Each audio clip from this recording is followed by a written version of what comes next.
Lynx Piss.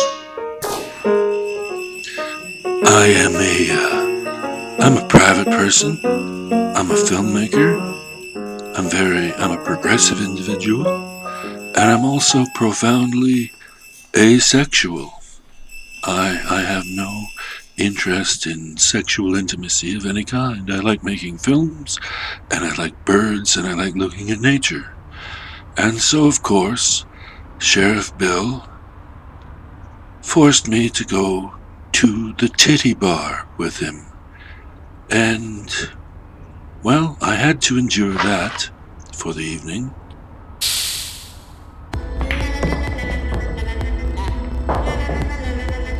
No, come on, you'll have a good time.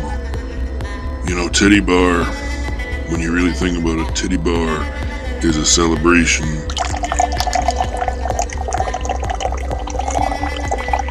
Titty bar is a celebration of life itself, even though most of the girls are sex robots. But titty bar represents life on Mars because you can't have life without the tit boob to feed the next generation. So you need the tit boob. And so a titty bar is a celebration of life. And oh shit.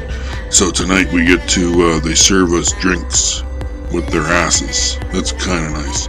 All night long you can have drinks from their asses. It's not the same as Butt Confetti Friday, but it's still nice. They serve you with their asses. Weirdly enough, this is where I first met Monica.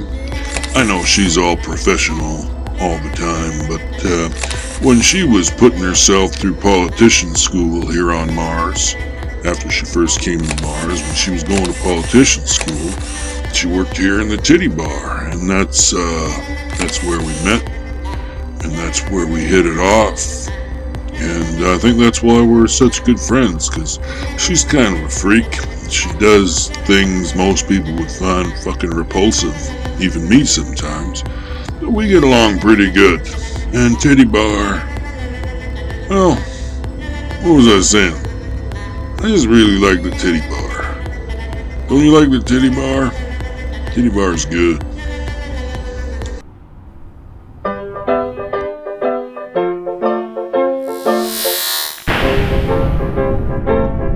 I think it's funny how robot boobs defy the laws of nature and God and physics.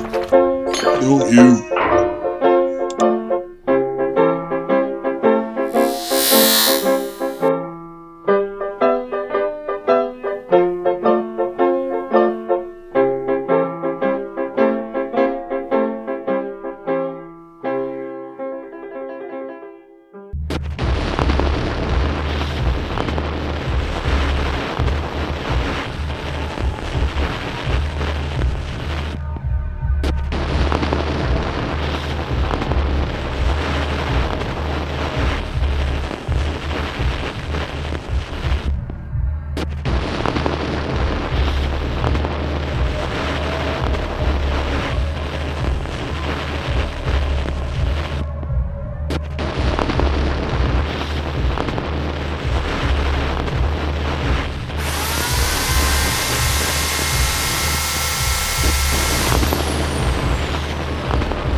Last night, my director of photography attended the opening of the Red Scream Panic Room as a sex tourist, and he returned this morning missing one testicle and one nostril, which is bizarre.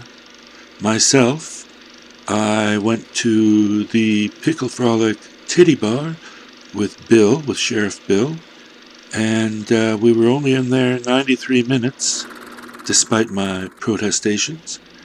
And somehow I have emerged from that experience with herpes living on my face. So I'm pretty not pleased with that. I'm probably just going to nap for the remainder of this particular day. Sheriff Bill is up and early and working hard on solving his cases, but I don't feel like talking to him today. Well, I still don't know anything, so I have nothing to tell you. Why would I have anything to tell you if I don't know anything? We haven't made any connection yet. We haven't figured out the day zero crash in Ibiza. We're looking into it. I don't even know why I'm fucking talking to you. You're just a floating ball. Go do something useful. Go fucking tell Emery to get his ass back to work and quit dicking around out there. That would be fucking useful. I wonder how you spell Burger. Is that with a... That was a silent B. Burger. Huh. How about that? Alright, let me get this straight. Before the crash, you heard a whistling sound, and then there was an explosive sound, and then there was a banging sound, followed by intense heat and screaming. Do I have that right? I probably could have put that together on my own. You didn't need to come in and write a statement because it's the same thing that everyone else is saying and everybody knows. Doesn't help me in any fucking way. You've just wasted my time and your own. You should go out and have breakfast and get a nutritious start to the new day. Get the fuck out of my office. I don't know why you're here to talk to me, Veronica. I don't answer to the mayor's office. I answer to the Ministry of the Interior. You and I have nothing to talk about. I'm not in your jurisdiction. And I'm just gonna say it, you're kind of a bitch for what you did to poor little Emery. Now maybe he did it to you first. I don't know, maybe he's an asshole and he's intolerable to live with and he does like playing fluffy too, a little too much, but I don't want to talk to you. Go talk to someone else. Go sit in your fucking office. Go get a manicure. I don't fucking care. I'm busy. I'm doing stuff. I'm trying to solve a case. I'm trying to solve multiple cases. Fuck off. No, Moochie, I told you yesterday, I told you the day before, I told you the day before that, I don't want to buy a Jesus of Flat Mars statuette for my filing cabinet. I don't believe in Jesus, and I don't believe in Flat Mars, and I think you're just doing a cash grab and wasting everyone's fucking time. I do not want a Jesus of Flat Mars statue. How much is it? I'll take it out of petty cash. I don't fuck I'm supposed to get any fucking thing done with all this fucking bullshit. Fuck me, I just, oh my god, right, is it too early to start drinking? And maybe a little too early. No, it's never really too early to start drinking. I'm thinking of throwing a fucking tantrum anyway. Well, this has turned into a real fuck show. I'm trapped in a cannibal's fucking cage where I'm gonna become his next fucking meal. And I can't help but thinking that, all the things that set my life on this trajectory. I suppose if I hadn't tried to murder Space Baron while he was sleeping, for one thing, I'd still have a fucking bullet in my gun. But aside from that, he probably never would have lost his pancreas, and I never would have been sent on this horrible, repulsive journey that is most certainly gonna end in my own doom. So, I'm really thinking about turning my life around here in my last few hours. Just gonna turn my life around and do better. That sick motherfucker took my fucking boots, my sweet ass fucking boots. Those things cost me $300 fucking dollars. I think I'm gonna murder that guy. I think I'm just gonna murder him, and then I'm gonna do that again, and I'm gonna fucking bathe in his fucking blood for taking my fucking boots. That's what I'm gonna do.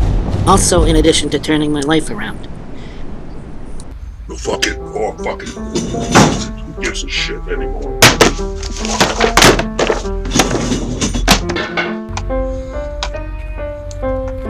How can I get anything done?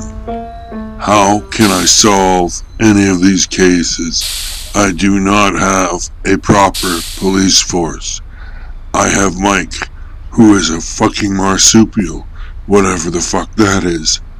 I have Pedro Serrano, who is a balloon guy. I have Cumbot, who is a Model 1 sex robot with a fellatio hole and a lift kit. And I have Monica, who just keeps feeding me new and different stupid information. Where is Owlman, who has a superhero costume? Where is Linda, who also has a superhero costume that could help us to solve some of these crimes? Where the fuck is Space Byron? I'm right here, Sheriff. Okay then, where the fuck is Emery? I don't have anybody. There is no one to help me solve these crimes, and therefore these crimes are unsolvable. I am at my wit's end. There is no one to help me. I can't rely on anyone, and I'm kinda tired of all of this horse shit and all of you. Fuck you. Fuck all of you. Fuck off. Fuck off. Fuck off. For starters, I do not work for you. You work for me. The Sheriff's Department is under the jurisdiction of the Ministry of the Interior. I am your superior officer and not one of your lackeys.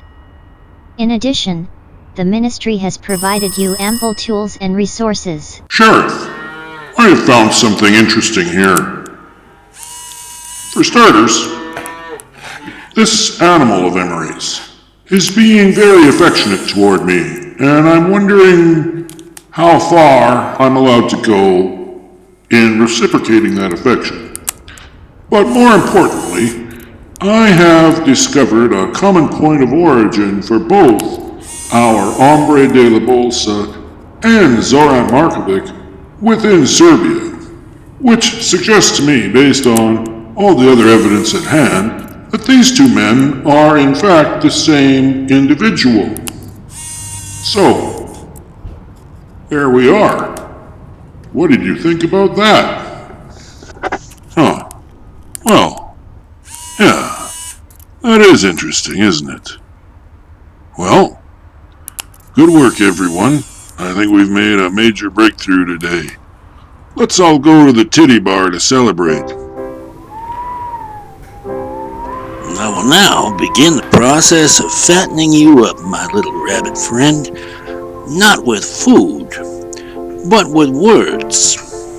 As I begin the process of telling you the entire story of my depraved fucking life. And then, when I was just 17 years old, I traveled to planet Venus, found that too hard for my liking, and I went back to Earth and got myself a job at Clonethorpe, and you've seen my advertisements for that company. We sold a metric shit ton of sex robots and clone parts.